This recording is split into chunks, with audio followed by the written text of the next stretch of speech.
परंतु यातलं एक पत्र जे आहे ते मला फार लागलं इथे, ते मी तेवढंच वाचून दाखवतो, नंतर मी माझं बोलतो.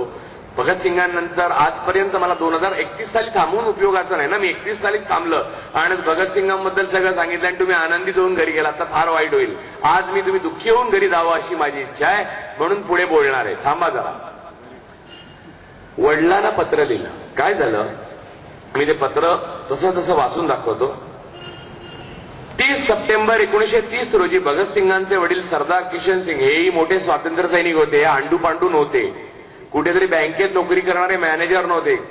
भगतसिंगांचे काका स्वातंत्र्यासाठी परागंद झालेले.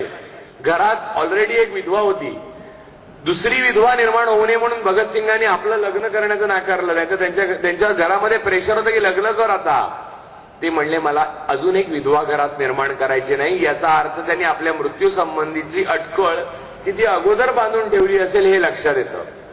लाज वाटते मला आजचे राज्यकर्ते आणि सगळे ही जे प्रशासक बघितले मी, यांच्याशी माझा रोज संबंध. दुर्दैवाने माझ्या व्यवसायात, माझ्या कामामध्ये जेवढा कमी संबंध येईल एवढा मी प्रयत्न करतो, तेवढा जास्त संबंध यायला लागतो दुर्दैवाने.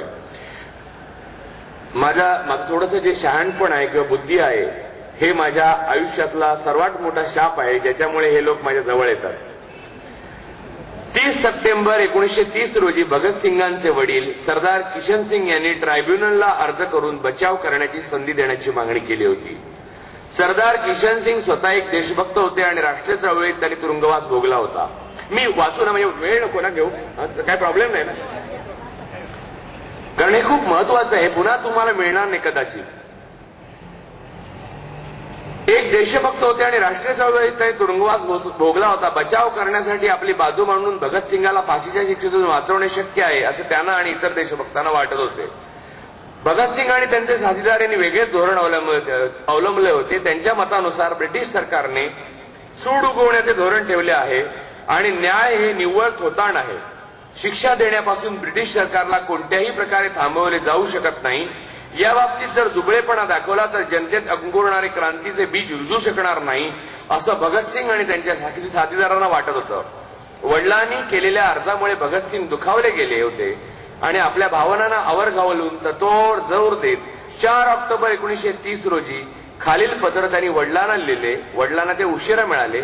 7 ऑक्टोबर 1930 ज्या वेळेला खटल्याचा निकाल ऑलरेडी जाहीर होऊन भगतसिंगांना फाशी झाली होती. राजकीय खटल्यांमध्ये क्रांतिकारकांनी आणि राजकीय कार्यकर्त्यांनी न्यायालयीन संघर्ष कसा करावा याबाबतचे भगतसिंगांचे विचार अन्यत्र राजकीय भूमिकेच्या समर्थनार्थ या लेखामध्ये स्पष्ट दिसून येतात. तो मी वाचून दाखवणार नाही, कारण आजचे राजकीय कार्यकर्ते त्यांच्या पद्धतीने सेटल करायला समर्थ झालेले आहेत. त्यांना भगतसिंगांच्या विचारांची आवश्यकता नाही. मात्र पुढील पत्रात दिसणारे त्यांचे असामान्य धैर्य आणि स्वाभिमान हा त्यांचा अस्सल क्रांतिकारकपणाचा एक उत्तुंग आविष्कार म्हणावा लागेल. आता पत्र आहे का, पूज्य पिताजी, तुम्ही मराठी म्हणला ना म्हणून मराठीत वाचतोय. नाही तर मी उर्दूत वाचणार होतो, मग मी बदललं, मग मी इंग्रजीत वाचणार होतो. आता तुम्ही मराठी केल्यामुळे मी मराठीत वाचतो. आणि मी यानंतर भगतसिंगांचं झाल्यानंतर मराठी आणि मराठीवादी यांच्याबद्दल बोलणार आहे. आणि भगतसिंग ते कृपासिंग असा प्रवास आपण कसा केला आणि त्यात मराठीवादींची काय भूमिका आहे हेही मी तुमच्या समोर स्पष्ट करणार आहे. सगळे नागडे झाले की सर्वांना बरं वाटतं, कारण दुसऱ्याबद्दल लाज वाटत नाही आणि स्वतःची लाज स्वतःकडे वाटत नाही. हमाम में सब नंगे है हे मी तुम्हाला सांगून मग घरी जाणार आहे. जाताना काय घातपात झाला तर काळजी करू नका, कारण आजचा दिवस अत्यंत पुण्यप्रद आहे. पूज्य पिताजी, माझा बचाव करण्यासाठी विशेष न्यायालयाच्या स्पेशल ट्रायब्युनल सदस्यांकडे आपण अर्ज पाठवला आहे हे ऐकून मी उद्विग्न झालो आहे. ही बातमी इतकी यातनादायक होती की मी ती शांतपणे सहन करू शकलो नाही. या बातमीने माझ्या मनाची शांतता भंग करून मनात खळबळ निर्माण केली आहे. आजच्या अवस्थेत आणि आत्ताच्या परिस्थितीमध्ये अशा प्रकारचा अर्ज करणे हे तुम्हाला कसे काय योग्य वाटले हे मला समजूच शकले नाही. एक पिता म्हणून आपली भावना आणि कळकळ लक्षात घेतली. दत्ताजी त्रास नाही ना होत? दत्ताजी थकला नाही ना तुम्ही? थकला असाल तर तुमच्या हे पत्र झाल्यावर तुम्हाला हे करतो पाहिजे. एक पिता म्हणून विषय आल्यावर मला दत्ताजींची आठवण झाली. एक पिता म्हणून आपली भावना आणि आपली कळकळ लक्षात घेतली. तरी माझ्याशी सल्लामसलत न करता आपण माझ्या वतीने असं पाऊल टाकण्याचा आपल्याला कोणताही हक्क नाही असं मला वाटतं. बापाला सांगतोय 23 वर्ष 5 महिन्याचा मुलगा फासावर जाण्या अगोदर. राजकीय क्षेत्राबाबतचे माझे विचार हे आपल्यापेक्षा नेहमीच वेगळे राहिले आहेत, हे आपणास ठाऊक आहे. मी आपल्या मान्यतेचा किंवा अमान्यतेचा विचार न करता नेहमीच स्वतंत्रपणे कार्य करत आलो आहे. हे आपल्या नेत्यांना सिंहासनावर बसून पूजा करणाऱ्या कार्यकर्त्यांनी लक्षात ठेवावं. हा बापाला सांगू शकतो, तुम्ही नेत्याला नाही सांगू शकत. राईट टू इन्फॉर्मेशन म्हणजे माहितीच्या अधिकाराचा कायदा जर सरकारला लागू आहे तर तुमच्या नेत्यांना का नाही? का नाही राज ठाकरे आणि उद्धव ठाकरेंना तुम्ही विचारू शकत प्रश्न? तेही सत्ताधारी वर्गाचे भाग आहेत. का रिपब्लिकन पक्षाच्या प्रकाश आंबेडकरला तुम्ही पत्र पाठवून त्यांना जबाबदारी दिली? They are answerable to you.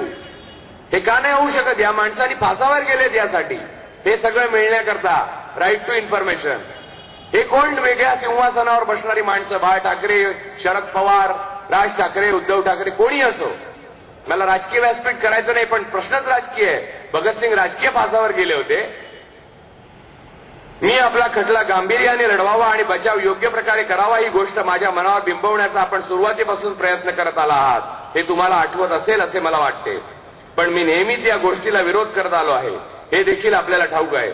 माझा बचाव करण्याची मला कधी इच्छा नव्हती आणि त्याकडे मी गंभीरपणे कधी लक्षही दिलेले नाही. हे केवळ मी कोणत्या तरी दुसर विचारसरणीपोटी केले की त्या संदर्भात माझ्या भूमिकेचे समर्थन करणारे नेमके असे काही माझे म्हणणे होते, हा प्रश्न वेगळा आहे आणि त्याची या ठिकाणी चर्चा मला तुमच्याशी करायची नाही. War is war. आम्ही हा खटला लढवताना एक निश्चित धोरणाचा पाठपुरावा करत आहोत, हे आपल्याला ठाऊक आहे. हे धोरण थोडंसंच आहे पत्र, काळजी करू नका. हे धोरण माझी तात्विक विचारसरणी, कारण कोणती तरी सिरियल चालू झाली असेल अशी मला भीती वाटली, किंवा रियालिटी शो अशी हात हलवतात त्याच्यात ते. आपल्याला ठाऊक आहे हे धोरण माझी तात्विक विचारसरणी आणि आमचा कार्यक्रम यानुसार माझे प्रत्येक पाऊल पडले पाहिजे. आज परिस्थिती फारच वेगळी आहे, पण ती यापेक्षाही वेगळी असती तरीही बचाव करू पाहणारा मी शेवटचा ठरलो असतो. आमच्या विरुद्ध मोठे गंभीर आरोप केलेले असले तरी या खटल्याबाबत पूर्ण अनास्था दाखवणे हीच माझी भूमिका संपूर्ण खटल्यामध्ये राहिली आहे. अशा परिस्थितीत सर्व राजकीय कार्यकर्त्यांनी अनास्था दाखविली पाहिजे. त्यांनी न्यायालयीन कायदेशीर लढायांची पर्वा करता कामा नये. त्यांना ठोठावलेल्या कठोरातल्या कठोर शिक्षा तरी धैर्याने भोगल्या पाहिजेत, असे नेहमीच माझे मत राहिले आहे. त्यांनी स्वतःचा बचाव करायलाही हरकत नाही, पण तो निखळ राजकीय विचाराने केला पाहिजे, जो सावरकरांनी केला आणि ज्याच्यासाठी मणिशंकर अय्यरनी त्यांचं सगळे उकडून काढलं. सावरकरांनी राजकीय हुशारीने केला, डिप्लोमसी होती त्याच्या मागे. असो, त्याच्यावर मी नंतर कधीतरी बोलेन, तुम्ही बोलवलं तर, आणि मी तेव्हा असेन तर आजच्या भाषणानंतर. त्यांनी स्वतःचा बचाव करायलाही हरकत नाही, पण तो निखळ राजकीय विचाराने केला पाहिजे, कधी वैयक्तिक विचारापोटी नव्हे. खटल्याच्या संपूर्ण काळात आमची योजना तात्विक विचारसरणीला अनुरूप अशीच होती. असे करण्यात आम्ही यशस्वी झालो की नाही याचा निर्णय करणे